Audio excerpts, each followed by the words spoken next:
a conventional superconductivity to be superconductor at very, very high temperatures. And these genetic algorithms have been extremely useful to predict these structures at very, very high pressure. When you are at such a high pressure, it's very difficult to know how your structure will look like, and there is no X-ray data for that. But you make use of these, so one can make use of these genetic algorithms where you can predict these structures and get, in fact, a very good starting point also to describe the experimental results.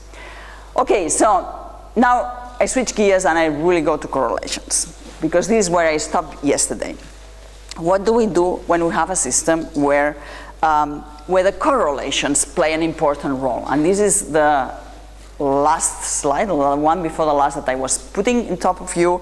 So where are the drawbacks of DFT? Where I'm doing an approximation, it's in the non-local exchange and it's in the electron correlations. And I was showing to you, or I was mentioning all these basically materials and many more. So Monte insulators cannot be described with DFT because the systems are what we call a half-filled band system. Half-filled band system, DFT gives you metal. However, they are insulators, and they are insulators because of a strong electron correlation. And the same for the iron-based superconductors. These systems are correlated metals. They are not Monte insulators, but they are very correlated. So there is a lot of discussion whether these are Hun metals or Monte, so correlated metals in the near to a Monte insulator. We can leave this discussion for another time. But what I want to show you is how can we describe these properties. So which are the possibilities, and which are, let me show you 3 of them. And I will basically work with these 2. The simplest one is what we call the LDA plus U. And the LDA plus U that was proposed many years ago by Anisimov, Zanen, and Ole Anderson in Stuttgart. Basically, the idea is very simple. So we know in these Monte insulators, these are all Monte insulators, oxides of 3D transitional metals. So we know that in these systems we have that the d orbitals are strongly correlated. So let's just know which model, let's just look at the model that we know describe this kind of physics, which is the Hubbard model. So the idea was, okay, so why don't we add up to our LDA? So for instance, you choose an exchange correlation functional in DFT, and you just add a term which is similar to the term that you have for the Hubbard model. So basically you add the correlations for your d orbitals explicitly in terms of these terms here. So, and then you apply the Yannack theorem to obtain your Concham energy eigenvalues, and basically you will have added to your LDA, you will have extra to it, these corresponding to the Coulomb repulsion. So this is, as you see, is like including the Coulomb repulsion in a static mean-field way. And if you have a multi-orbital system, of course you have to also introduce the Hund's exchange, and once you do what we call this the LDA plus U, basically all these half-filled metals, by extra including this term, are going to be well described in DFT, because this U term is like a scissor operator. It just builds you up this occupied lower Hubbard band and this unoccupied higher Hubbard band. This is a dangerous game because you see this is not anymore ab initio. I'm just adding, so this, up to here, everything was ab initio, and we just did a choice of exchange correlation functional. However, now I'm adding explicitly for certain orbitals a U term or an J term. And we should keep in mind that already this exchange correlation functional has some part of correlations and exchange, at least in the way that we were seeing yesterday, at least in the way that I extract those from the exact solution of the homogeneous electron gas. So therefore, I'm doing what it's called the double counting error, because I'm adding twice in a different way the effects of correlation for those orbitals where I'm going to add explicitly these terms. So, and this is an issue that I cannot systematically add and subtract these terms. It's not very systematic, therefore you are doing errors. So one should be aware of that.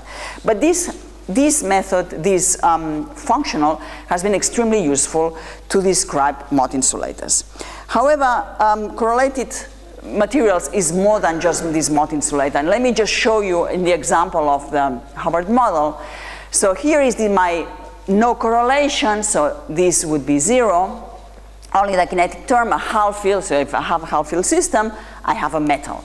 Now you start turning on correlations, what is happening? So if you think in terms of a spectral weight, so let's think about, for instance, the spectral function, is that you are starting to have transfer of a spectral weight from your central peak, so from your quasi-particle peak, to these lower and upper Hubbard bands. So this is what you are building when you are starting to introduce correlations. Correlations make a transfer of spectral weight, and this makes sense because since now you have a strong correlations, so basically there will be less available states at a given energy because of correlation. So you are transferring weight into high and lower energies, up to when it's very strong, the correlation, until you produce your Monte insulator. So we know now with LDA plus U we can describe this feature, but how do I describe these features here? And this was, in fact, a revolution in the correlated physics world, the introduction of the dynamical mean field theory. And these, here are some of the people that were the pioneers in this kind of many-body type of approach. And the idea of the dynamical mean field theory is the following, and maybe I have a better one, is the following. So what I'm going to do, so what one does is, you know mean field theory. So mean field theory, the idea is you have a system of interacting particles, and now what you do is you basically replace the system of interacting particles by a system where you have one particle interacting with a medium. So you average the interactions of your particles in terms of a medium. This is what we call the static mean field theory. Now the dynamic mean field theory is a much better approximation because it does the same thing. So I'm substituting my lattice of my lattice of interacting here will be my d electrons in terms of basically what we call impurity, so one central ion atom interacting with basically a field, a C, that corresponds to all other particles. But this interaction now I'm going to do it dynamically. So in fact, in this approach, I'm considering all possible, in time, all possible states that are being created between my central atom that we call impurity and the medium. And in fact, this is the method to describe Kondo physics. Basically, in Kondo physics, you have an impurity which is interacting with a medium. So this is the method for Kondo physics. What we're going to do is we're going to apply this method not only for Kondo physics, but we're going to apply this method also for any correlated metal. And this is what I'm going to do. And in fact, this is the language that one uses here is the language of the Green's function. So what I'm now putting that in terms of language of Green's functions and self-energies. If you have a system of non-interacting systems, and basically what I'm showing here is the delta peaks that correspond to your Concham energies if you do Dft. Now when you introduce correlations, when you introduce the effect of interactions, you are going to have a non-zero self-energy, and therefore you are going to have what I was telling to you, your quasi-particle peak diminishes because there is a transfer of spectral weight into lower and upper Hubbard bands. And this, with dynamical mean field theory, what we do is we calculate, in fact, the self-energy by doing this mean field type of approach. And here it's just a chart. I don't think that you probably would like to know the details, but now you can combine your density functional theory calculations with your dynamical mean field theory calculations in order to include in your DFT calculation these effects of correlations as you are calculating them with dynamical mean field theory. If you want, well, I don't think, if you want, I can spend 1 minute at least to give you the flavor. So you start with a DFT calculation. This we know how to do it. Electronic structure, we have that our wave functions. Remember, these were these block type wave functions that we were choosing for our basis set. You can choose the augmented plane waves or whatever is your best choice. But basically, these are a block basis. And now you can always go to the Green's function formalism and create from out of this block basis, you can go into the description in terms of Green's functions. But we need to do a step here, which is the following. When I'm showing you all these Hubbard models or all these effective models to describe correlated systems, basically the type of basis that we work with are sort of more localized bases. So in fact, what we do first is going from the block basis to a Vanier type of description, where I have a more localized description. So I go to a Vanier type of description. This is my non-interactive Green's function. By doing now this process of the self-consistency in dynamical mean field theory, I can calculate then the self-energy that comes as this interaction of my central atom with the rest of the atoms, and once I have this information, I go back into the description of the block basis, and now I can calculate with that. This will be my interacting Green's function. I calculate the density. Remember, the density is the quantity in DFT. I go back to DFT with this new density, and I do the process until I have convergence. And with that, you get then a better description of your band structures. So, and here, because I have now 5 minutes, right? 4 minutes? 5. Now let me go and see how now all these numerical calculations, and let me maybe tell you, if you have questions, maybe just put it now or whenever you want. Here, the heaviest part is this thing here, because to solve, this is a self-consistent loop. To solve this self-consistent loop, you have to make use of what we call the impurity solver. And one of the best is quantum Monte Carlo, so you have to, these are heavy quantum Monte Carlo calculations. So these kind of calculations take a lot of CPU time, but I will show you it's worthwhile because we can describe quite a few features of experiments.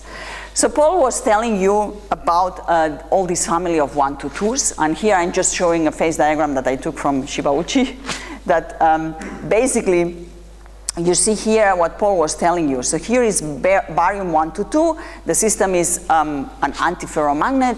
And now he was showing you when you dope with cobalt, then you start finding here, again, superconductivity. And it's the nature of this superconductivity. So here has been a lot of discussion whether it's nodal as a nodal. You can also do the substitution instead of barium by potassium. And then you go into this phase here, and you again see how the superconductivity appears and disappears. And you can also make substitutions in the arsenic biphosphorus. Here, I would like to concentrate on this extreme case, just to take one to show you the electronic structure and see where these effects of correlations come in. So I'm choosing the potassium iron to arsenic 2, where you see that basically what you're doing is you are doping the system. So here you go from barium 1-2. Barium is a 2+, potassium is a 1+. So you see that what you're doing, in fact, is doping the system. So on average, you have that iron is in a D5.5 configuration. And what I want to see is now, let me try to see the electronic properties of this potassium 1-2. And here what I'm showing to you is the Fermi surface. This is the measured Fermi surface with RPEs. This is around the gamma point, and this is around the Z point. And remember yesterday, well, maybe you had so many slides from so many people, but I was showing yesterday for these iron-based superconductors, the Fermi surfaces are very characteristic. So you have small hole pockets around the gamma point and small electron pockets around the X point. This is the characteristic of all these iron-based superconductors. However, if you start doping the system, as we're doing here with the potassium, here in this case the electron pockets disappear because you're filling them, and basically what you have is just the whole pocket. Now, this is what ARPES is. This is the shape of these whole pockets at the gamma point and at the Z point, and this is now what LDA calculation would give you for the Fermi surface if you just take this system and do the self-consistent I was telling you, the DFT1 only. So you see that there is no agreement between the observed Fermi surface and the calculated Fermi surface. And this is only an example of an experiment where you see that the DFT is not keeping track properly of the electronic properties. You can also look at the Heinz-Van Alphen optical conductivity, resistivity, thermodynamics. In all these measurements, you have traces of correlation. And now you want to be able to describe all these experimental measurements. So what we do here is now this LDA plus the MFT that I was showing to you. And let me show you what happens now with your band structures. So here I'm showing the band structure of potassium 122, again along the typical path, the tetragonal path for this structure. In red is the DFT band structure, so the LDA band structure. And now when you include the correlations with this dynamical mean field theory self-consistent process in the d orbitals, you do see now how there is a change in your band structures, how there is a renormalization of your band structures, and it's not just a renormalization that you are just squeezing your bands, it's much more than that. It's really what we call orbitally resolved. So let me see how this now, if I want to compare with these ARPES, this translates into the Fermi surface. So again, this was the measured Fermi surface, and here I'm showing now what this calculation gives you. And you compare this around the gamma point, it gives a very good agreement with the experiment. So it's this kind of calculations, what they have is they describe local correlations exactly. What we cannot describe is the K dependence of the correlations, but we can describe the local, everything that is omega dependent exactly. And this is here, for this case, is already enough to give you a good description of the Fermi surface. And we need that because when you want to now describe the superconducting properties, you'd better have a good description of your electronic structure in the normal state.